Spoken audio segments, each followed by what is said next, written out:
Me impressionou Ó, mesmo, cara. eu te falei do caso do Pedro de Toledo, só que esse a gente não vai poder mostrar as fotos. Só vou te mostrar Não, aí. tá, tudo bem. Porque relaxa. senão pode cair até a sua live, Não. né? Pode cair É. até o podcast aí, né? Vamos, Porque, esse caso de Pedro de Toledo, o que dá pra falar dele? Não, então, esse aqui é um caso de arquivo X brasileiro. E eu pesquisei juntamente com o Carlos Alberto Machado, que é um pesquisador especialista em chupacabra, essas coisas.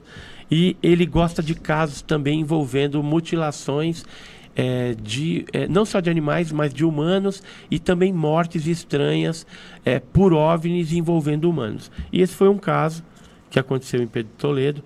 Para chegar lá, a gente tem que passar por uma engenhoca dessa, tá Nossa. vendo? Em cima do rio, para Uhum. chegar na fazenda. É difícil. Outra coisa que eu não sabia também, que tinha caso de mutilação e...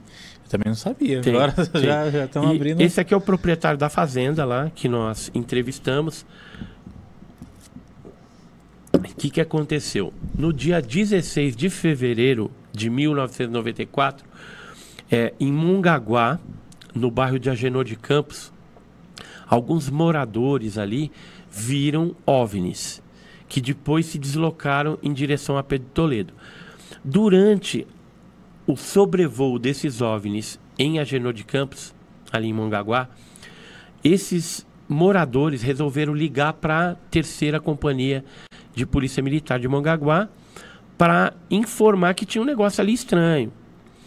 E aí o capitão Alaor José Gasparotto, que era o comandante ali daquela instalação militar, orientou, né, perguntou ali onde que está aparecendo e tal, e determinou para os policiais que a viatura 301, 302 e 303 fossem até o local para averiguar. Já que os moradores dali insistiam que estava aparecendo um OVNI.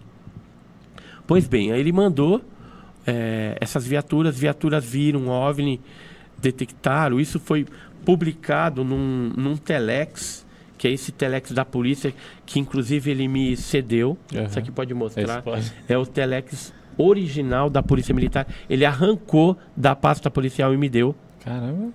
E aqui ele fala, né, sobre esse dia, por volta das 23h30, do dia 16 de fevereiro de 94, fala da solicitante e tal, mandou as viaturas 301, 302, 303, e que a 29, 303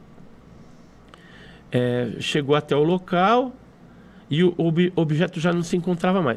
A viatura 303 foi averiguar e deparou com um objeto que voava em direção a Itanhaém, que posteriormente foi avistado pela viatura 29-302. Foi acionado a base aérea de Santos, o 4º Comar Ciente também, que é o de São Paulo, Uhum. que era o que Que é o do Cambuci lá, então, olha só, em 94, o 4º Comar ainda era informado pela Polícia Militar sobre qualquer acontecimento ufológico.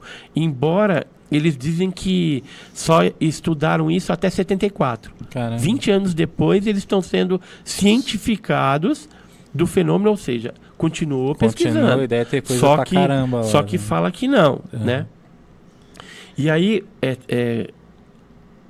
ciente, o tenente Gordini informou que no radar de Brasília a São Paulo não acusou nenhum objeto voador nessa área. Ou seja, só podia ser um OVNI mesmo. Se não tinha nenhum objeto voador naquele horário ali, avião, tal, nada. E em que o mesmo deu ciência ao seu comandante para tomar as providências. Que raio de providências é essa? Então, sempre quando tem alguma coisa de OVNI, eles tomam alguma providência. E aí saiu nos jornais que os OVNIs assustam os municípios do Litoral Sul. Eles citam aqui algumas pessoas que viram e falam, né, também que num sítio lá de Pedro de Toledo houve algum acontecimento, mas não dão detalhes, né?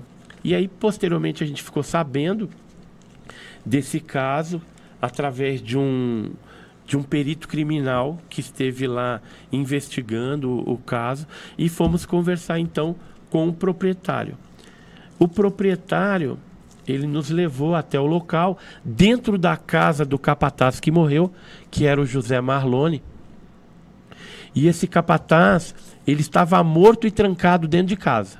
Caramba. Havia animais também mortos no quintal, queimados da mesma forma, e um cachorro que estava queimado pela metade. Quando eu falo queimado, aqui está o Sagas, que é um pesquisador que foi com a gente, ele deitado na mesma posição que o cara estava. Eu vou te mostrar como se fosse uma reconstituição, né? Eu vou te mostrar uma das fotos. Mas essa não vai aparecer. Essa não vai aparecer, infelizmente. Que isso aqui a gente conseguiu dos laudos da polícia. Então, como que a pessoa estava queimada dentro de casa, foi queimada pelo OVNI.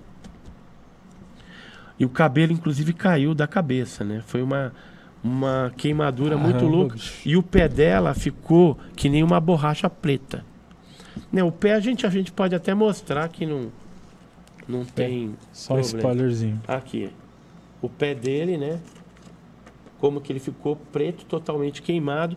Se batia, parecia uma borracha. Não tinha líquido corporal, não tinha cheiro de putrefação.